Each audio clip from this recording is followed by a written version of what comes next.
நல்லபடியா போய்கிட்டு இருந்த எங்க வாழ்க்கையில ஒரு இடி விழுந்தது. ஒரு நாள் என் வாட்ஸ்அப்க்கு ஒரு வீடியோ வந்தது. அதுல நானும் ஆனந்தும் ஒன்னா பெட்ரூம்ல இருக்கிறத வீடியோ எடுத்து எனக்கே அனுப்பியிருந்தாங்க. எனக்கு என்ன பண்றதுன்னே தெரியல. ஃபோன் வருது. ஹலோ. ஏய், பணத்தை கேட்டா நம்பரை பிளாக் பண்றியா? அப்படி பண்ணா விட்டுருவோமா? பணம் ரெடியாச்சு. ஏற்கனவே உனக்கு நிறைய டைம் கொடுத்தாச்சு. இதுக்கு மேல எங்களால வெயிட் பண்ண முடியாது. எங்களுக்கு உடனே பணம் வந்து சேரணும். இங்க பாருங்க, நான் அவ்வளவு பெரிய பணக்காரிலாம் இல்ல. என்னால என்ன பண்ண முடியுமோ அதை தான் பண்ண முடியும். ஏன் திரும்ப திரும்ப கால் பண்ணி டார்ச்சர் பண்ணிட்டு இருக்கீங்க? ஏய், நீ யாரு என்ன எல்லா விவரமும் எங்களுக்கு தெரியும். சொன்ன மாதிரி பணத்தை கொடுத்துரு. ஆன்லைன்ல உன்னோட எல்லா வீடியோவையும் விட்டுருவோம். ஹலோ. ஏய், யாரா யாரா நீ? முடிஞ்சா நேர்ல வாடா. உன்னால முடிஞ்சதை பாடுறா. ஏய், ஆம்பளை இருந்தா நேர்ல வாடா. Hello hello. அறிவு இருக்கா? அவனுக்கு தான் தப்பான ஆளுங்க. அவனு போய் கெஞ்சிட்டு இருக்க. Don't be angry. ஏதாவது தப்பா நடந்துற போகுது. எங்க எங்க அப்பாக்கு இது தெரிஞ்சா அவர் உயிரே போயிடும். ப்ளீஸ். இந்த பார், இந்த பிரச்சனையை நான் பார்த்துக்கிறேன். கமிஷனர் கிட்ட தெரிஞ்சவங்க மூலமா பேச டைம் கேட்டிருக்கேன். நீ ஒன்றும் கவலைப்படாத, நான் முடிச்சிடுறேன். அப்பா கிட்ட உண்மையை சொல்லி எக்ஸ்பிளைன் பண்ற அளவுக்கு எனக்கு அப்ப தைரியம் இல்லை. இந்த லைஃப் பத்தி அப்பா கிட்ட சொல்றதுக்குள்ள ஆனந்த் ஃப்ரெண்ட்ஸ் கிட்ட விசாரிச்சிங்களா? நிறைய. அவர் காணாம போன 2 மாசமும் அவரை தேடாத இடமே இல்லை. ஆனந்த் எப்படியும் வருவார்னு ஒவ்வொரு நிமிஷமும் என்னை நானே சமாதானப்படுத்திக்கிட்டு காத்துக்கிட்டு இருந்தேன். அது நாள், வாரம், மாசம்னு போச்சே தவிர ஆனந்த் மட்டும் வரவே இல்லை. ஒரு டைமுக்கு மேல எங்க அப்பாவையும் சமாளிக்க முடியல. அப்புறம் ஊருக்கு கிளம்பி வந்துட்டேன். உங்க புருஷன் காணாம போயிருக்காரு. ஏன் போலீஸ்கிட்ட ஒரு கம்ப்ளைண்ட் கூட பண்ணல? கொடுத்தா எங்க அப்பாக்கு எல்லா விஷயமும் தெரிஞ்சிடும்.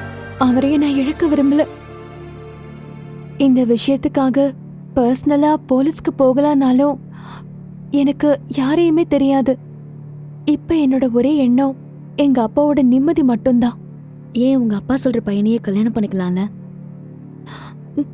எப்ப ஆனந்த் வருவான், அவனோட சேர்ந்து வாழலான்னு நான் காத்துக்கிட்டு இருக்கேன். அவன் கூட நான் வாழணுங்கிறது தான் என் ஆசை.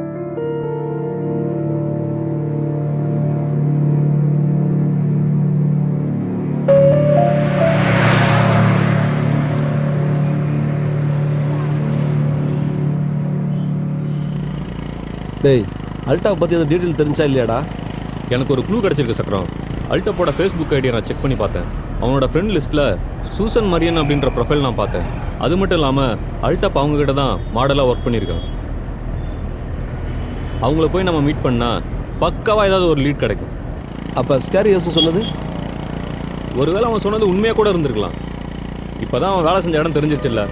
போய் விசாரித்தா கண்டிப்பாக ஏதாவது தெரியும். கரெக்டா?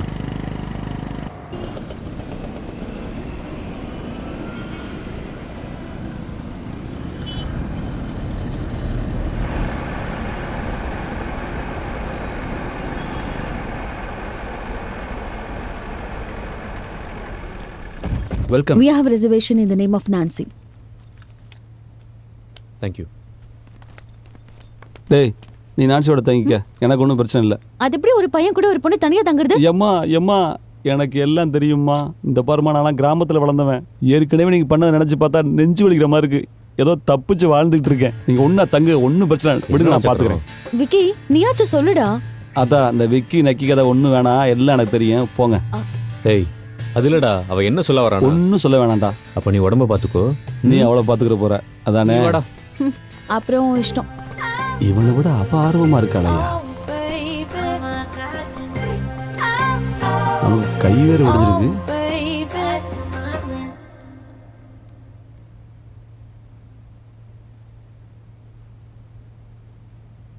ஹலோ. ஹலோ, சொல்லுங்க சார். நான் கோயம்புத்தூர் மாடலர் ஃபர்னிச்சர்லேருந்து கால் பண்ணுறேன். சொல்லுங்க சார், என்ன விஷயம்? எனக்கு ஒரு மாடல் வேணும். அப்படியா? வடசரவாக்கம் ஆஃபீஸ் வந்துருங்க சார். வளசரவாக்கத்தில் எங்கே சார்? மெகா மார்ட் கிட்ட வந்து கால் பண்ணுங்க சார். ஓகே.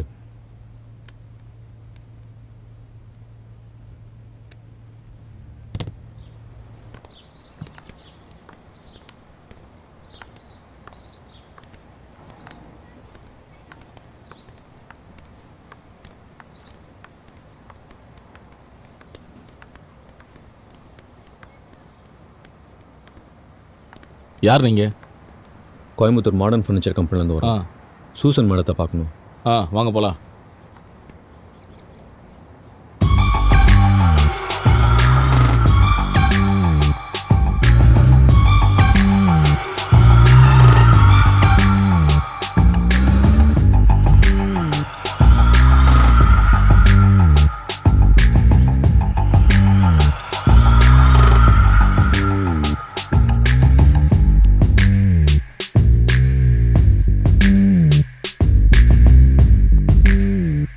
பேசுறதெல்லாம் நல்லா தான் பேசுறீங்க, ஆனா இதுக்கு இப்படி கணக்கு பார்த்தா எப்படி?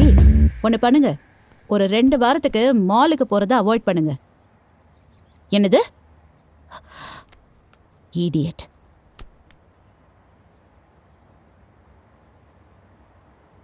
சொல்லுங்க, நீங்க எப்படிப்பட்ட மாடல்ஸ் எதிர்பார்க்குறீங்க? ஃபோட்டோஸ் இருக்கா? எல்லாமே யங்ஸ்டர்ஸ், மாடலுக்குன்னே பிறந்தவங்க. ஆக்சுவலாக என்ன மாதிரி ஆட் இது? கமர்ஷியல் ஆடா, ஒன்லி ஃபோட்டோ ஷூட்டா? பார்க்க கெத்தா இருக்கணும், உயரமா அழகா இருக்கணும். நம்ம ஃபர்னிச்சரை வாங்குறவங்க அவங்கள ரசிக்கணும். எப்படி? ஹிருத்திக் ரோஷன் மாதிரி, ரன்பீர் கபூர் மாதிரியா? அல்டாப் மாதிரி.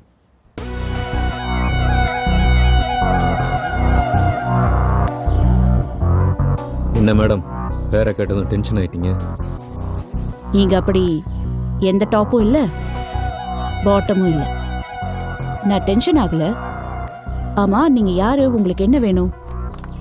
Detective agency. கீர்த்தனாவோட ஹஸ்பண்ட் மிஸ்ஸிங் கேஸை பத்தி என்கொயரி பண்ண வந்திருக்கோம். See, I am business woman. இது ஹை ப்ரொஃபைல் கான்டாக்ட்ஸ் வர இடம். பவுன்சர்ஸை வச்சு நீங்க யாரு என்ன அப்படிங்கிறத கண்டுபிடிக்கிறதுக்கு ரொம்ப நேரம் ஆகாது. ஆல்ரெடி நாங்கள் இந்த காம்பவுண்ட்குள்ளே வந்ததுலேருந்து எங்கள் டீம் ஃபுல்லாக ஃபாலோ பண்ணிகிட்ருக்கு. நீங்கள் இந்த விசாரணைக்கு ஒத்துழைக்கலைன்னா சீக்கிரட்டாக நடக்க வேண்டிய இந்த கேஸ் சிபிஐக்கு போகும், மீடியா உள்ளே வருவாங்க. ஆள் மாறலாம், ஆனால் விசாரணை உங்களை சுற்றிக்கிட்டே தான் இருக்கும். இது அல்டாப்பை தேடுற முயற்சி மட்டும்தான். மற்றவங்க உள்ளே வந்தால் விசாரணை வேறு மாதிரி இருக்கும். உங்களுக்கு என்ன தாங்க வேணும்? அல்டாப் பற்றின உண்மையை சொல்லுங்கள். சி, அல்டாப் ஒரு தடவை ஒரு பொண்ணுக்கிட்ட போயிட்டா லைஃப் லாங் அவளோட கஸ்டமராக தான் அவன் இருப்பான். வாட்? ஹலோ, கொஞ்சம் புரியுற மாதிரி சொல்லுங்களேன். He is a gigolo. What? இந்த உலகம் முழுக்க பறந்து விரிஞ்சிருக்கிற ஒரு அமோகமான தொழில் விபச்சாரம். ஆனா அதுல வெளியில தெரியாம இருக்கிறது ஆண் விபச்சாரம். அல்டாப் இஸ் அ பெர்ஃபெக்ட் மேல் ப்ராஸ்டிடியூட்.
சொல்லுங்க மேடம். என்ன சூசன், பிசினஸ்லாம் எப்படி போகுது?